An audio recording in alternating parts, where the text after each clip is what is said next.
বাংলাদেশে অতি সম্প্রতি একটি আলোচিত বিষয়, যেটি নিয়ে প্রচণ্ড আলোচনা হচ্ছে এবং আরও বেশি আলোচনা হওয়া উচিত।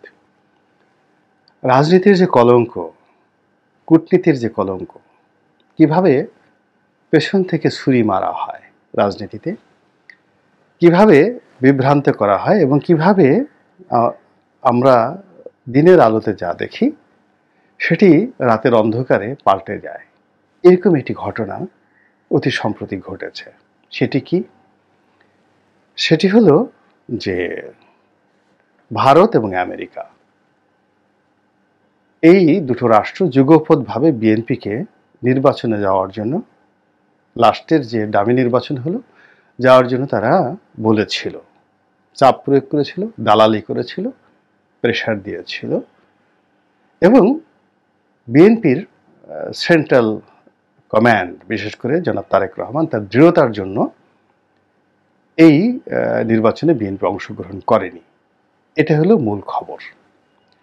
খবরের আরেকটি পার্ট, দ্বিতীয় পার্ট, সেটা হলো শীর্ষ নেতাদেরকে জেলখানায় ঢুকিয়ে সেখানে এই নির্বাচনে বিএনপিকে আনার জন্য তাদেরকে বিভিন্ন প্রস্তাব দেওয়া হয়েছে, প্রলোভন দেওয়া হয়েছে, চাপ তাপ যা কিছু করার দরকার সব কিছু করা হয়েছে। এবং এই প্রলোভনে পড়ে ব্যারিস্টার শাহজাহান ওমর জেল থেকে বের হয়ে সঙ্গে সঙ্গে আওয়ামী লীগে যোগদান করলেন। He is a very smart ফেলো।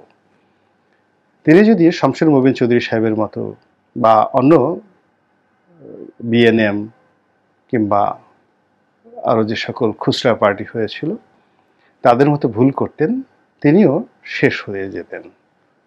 যা হোক, জেলখানাতে যারা নেতা ছিলেন তাদের উপর এরকম তাপচাপ হবে, এটা স্বাভাবিক, সব আমলে হয়েছে, এটা নিয়ে আমরা মনে কিছু করি না। কিন্তু যেটি পিলে চমকানো খবর, সেটি হলো জেলখানার মধ্যে বা জেলের অভ্যন্তরে কূটনীতিবিদদের সঙ্গে বিএনপি নেতাদের বৈঠক নিয়ে একটি, আমি বলবো, গুজব বা খবর, যাই বলেন না কেন, এটি হয়েছে। বোঝার চেষ্টা করেন যে ভারতের কোনো রাষ্ট্রদূত, আমেরিকার কোনো রাষ্ট্রদূত যদি জেলখানা থেকে মির্জা ফখরুল সাহেবের সঙ্গে দেখা করে তাকে বলে থাকে যে আপনার নির্বাচনে যান, তাহলে এটা বেঈমানি, মুনাফিকি এবং কূটনীতির যে ভ্রষ্টাচার, এটি কতটা নিম্ন পর্যায়ে যেতে পারে তা কল্পনাই করা যায় না। পুরো 2023 সনের একেবারে জানুয়ারি থেকে ডিসেম্বর পর্যন্ত আমরা যেটা দেখেছি সেটা হলো আমেরিকার দেবতা, এবং সেই দেবতার যে দেবদূত, তিনি হলেন মিস্টার পিটার ডি হাস। আমরা যেটা বোঝার চেষ্টা করেছি, মিস্টার পিটার ডি হাস এদেশে গণতন্ত্র প্রতিষ্ঠা করার জন্য প্রাণান্ত চেষ্টা চালাচ্ছেন এবং আমরা অকাতরে নির্বিশেষে এই মানুষটিকে বিশ্বাস করেছি। এবং আমেরিকা প্রায় প্রতিদিন সংবাদ সম্মেলন করে বলার চেষ্টা করেছে যে তারা ভারতের চোখ দিয়ে বাংলাদেশকে দেখবে না, ভারতের কথা শুনবে না। বাংলাদেশে আমেরিকার স্বার্থ অভিন্ন নয়, ভিন্ন, মানে ভারতের এবং আমেরিকার যে স্বার্থ এটি ভিন্ন, উদ্দেশ্য ভিন্ন, লক্ষ্য ভিন্ন। কাজেই তারা এখানে পশ্চিমা গণতন্ত্র প্রতিষ্ঠা করতে চাচ্ছে, ভারতীয় মডেলের কোনো গণতন্ত্র তারা করতে চাচ্ছে না। এবং এটা বিএনপি সহ সাধারণ মানুষ আমেরিকাকে এভাবে বিশ্বাস করেছে, কেউ সন্দেহ করেনি। অন্যদিকে ভারত এখানে নড়াচড়া করেনি, তারা বিএনপির সাথে প্রকাশ্যে যোগাযোগ করেনি। তারা গোপনে তলে তলে আওয়ামী লীগকে যত রকম টেকনিক্যাল সাপোর্ট রয়েছে, লজিস্টিক সাপোর্ট রয়েছে, সবই তারা দিয়েছে এবং কথা খুব কম বলেছে, বলেইনি। ভারতের যে রাষ্ট্রদূত 2023 সনে কে ছিলেন, কোথায় গিয়েছেন, কি করেছেন, আমরা কেউ জানি না। আমরা কেবলই মাত্র ব্রিটিশ রাষ্ট্রদূতকে, তারপর ইউরোপিয়ান ইউনিয়নের যিনি রাষ্ট্রদূত রয়েছেন তিনি, মার্কিন রাষ্ট্রদূত তিনি, এদের একটা গ্রুপ, 11 জনের একটা গ্রুপ পুরো বাংলাদেশ তছনছ করেছে এবং আমরা তাদেরকে 11 জন দেবদূত হিসেবে সম্মান জানিয়েছি। আর ভারত এখানে তলে তলে যে কাজগুলো করেছে সেই কাজগুলো নিয়ে আমাদের কোনো মাথা ব্যথা ছিল না, এবং আমরা ধরে নিয়েছিলাম যে এই পশ্চিমাদের তৎপরতার কারণে ভারত গর্তে চলে গেছে, এবং এই কারণে ভারতের রাষ্ট্রদূত কোনো প্রকাশ্যে আসছেন না। দ্বিতীয়ত, ভারতের সঙ্গে আমেরিকার একটা দ্বন্দ্ব যাচ্ছে, সংঘাত যাচ্ছে বাংলাদেশকে নিয়ে। আমরা এটা বলেছি, এবং আমরা এটা বলেছি আমেরিকার আচরণ এবং কথাবার্তা দেখে।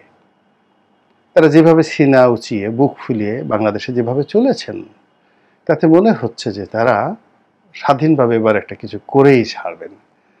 কিন্তু এই আমেরিকানরা তারা যে ভারতের কেনা গোলাম, এবং তারা যে ভারতের রাষ্ট্রদূতের তল্পি বাহক হিসেবে তাদের এজেন্ডাগুলো বাস্তবায়ন করেছে, এটি বিশ্বাস করতে হবে যদি এরকম কোনো তথ্য এবং প্রমাণ অনাগত দিনে পাওয়া যায় যে মার্কিন রাষ্ট্রদূত এবং ভারতীয় রাষ্ট্রদূত একসঙ্গে একই ভাষায় কথা বলে বিএনপিকে এই নির্বাচনে যাওয়ার জন্য টোপ দিয়েছে। এটি যদি সত্য হয়। 2 নম্বর হলো যে আমাদের জন্য এটি খুবই কলঙ্কের এবং খুবই লজ্জাকর এবং অবমাননাকর। স্বাধীনতা সার্বভৌমত্বের জন্য এটি রীতিমতো হুমকি। সেটি হলো আমাদের দেশের অভ্যন্তরীণ রাজনীতির বিষয়ে মোড়লিপনা করার জন্য জেলখানাতে গিয়ে কূটনীতিবিদরা রাজনীতিবিদদের সঙ্গে কথা বলেছেন।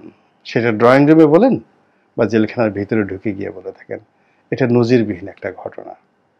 অনেক সময় এরকম ঘটনা ঘটে না যে এক স্ত্রী খুব কাঁদছেন, তার স্বামী মারা গিয়েছেন।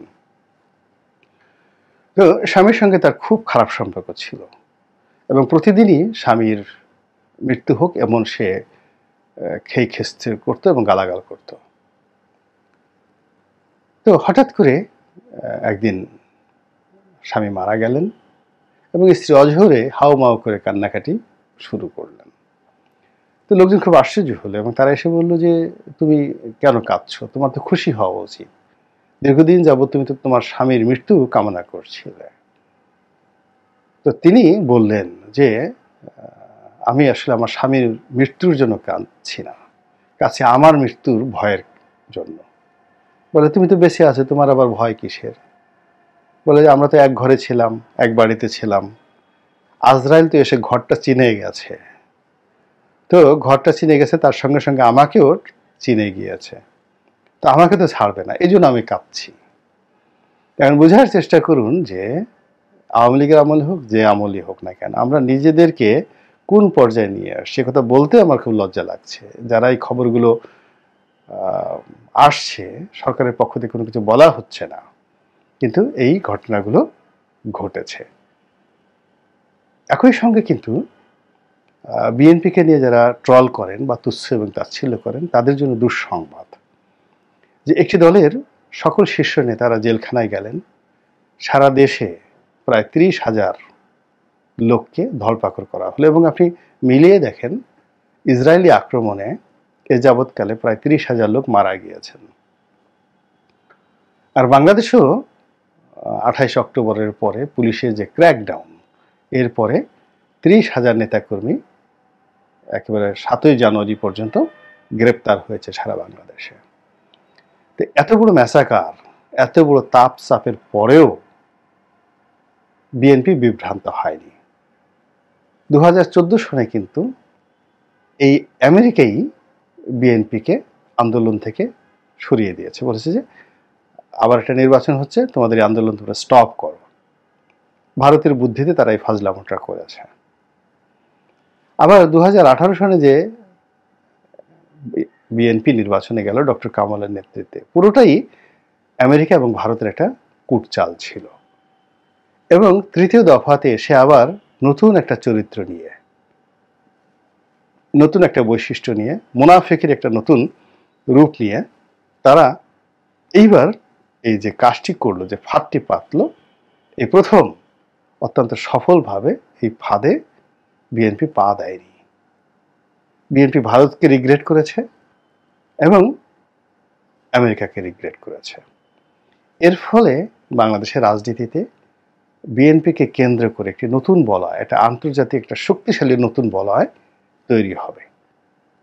এখন বিএনপির যারা লোকজন রয়েছে তারা আর পিটার ডি হাঁসকে পাতি হাঁস তো দূরের কথা, পাতি মুরগি হিসেবেও কিন্তু এখন তারা ট্রিট করে না, পাত্তাই দিচ্ছে না তারা। আমেরিকা বাংলাদেশের জন্য কিছু করবে, কিসের ভিসা নিষেধাজ্ঞা, ফজলামোর একটা সীমা আছে। তারা আমেরিকাকে একটা পশম মনে করছে না এখন।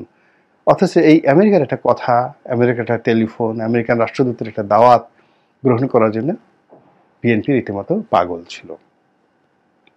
তো বিএনপি যে মোহমুক্ত হয়েছে, বিএনপি একটি চক্রান্তকে মোকাবেলা করেছে এবং বিএনপি এখনো পর্যন্ত স্থির অবস্থায় দাঁড়িয়ে আছে। সারা বাংলাদেশের যত দালাল রয়েছে, ফুড়িয়া রয়েছে, মিডিয়া রয়েছে, ঠিডিয়া রয়েছে, সবাই মিলে উপজেলা নির্বাচনে বিএনপির যাওয়া উচিত, না গেলে দল থাকবে না। কিন্তু দেখুন বিএনপি একেবারে বাপের বেটার মতো দাঁড়িয়ে আছে। যারাই গিয়েছে পাইকারি হারে সবাইকে বহিষ্কার করেছে। এবং দেখুন আপনি এই নির্বাচন যারা গিয়েছে বিএনপির সমস্ত লোকজন কয়জন পাশ করে, কয়জনের জামানত বাজেয়াপ্ত হয়, কয়জন মার খায় এবং কয়জন জেলে যায়। Just wait and see. এই যে বিএনপি ডে বাই ডে রাজনীতির সংগ্রামে যে পরিপক্কতা দেখাচ্ছে, যে সফলতা দেখাচ্ছে, এটি অনাগত দিনে বিএনপির জন্য একটি নতুন ইতিহাস রচনা করবে।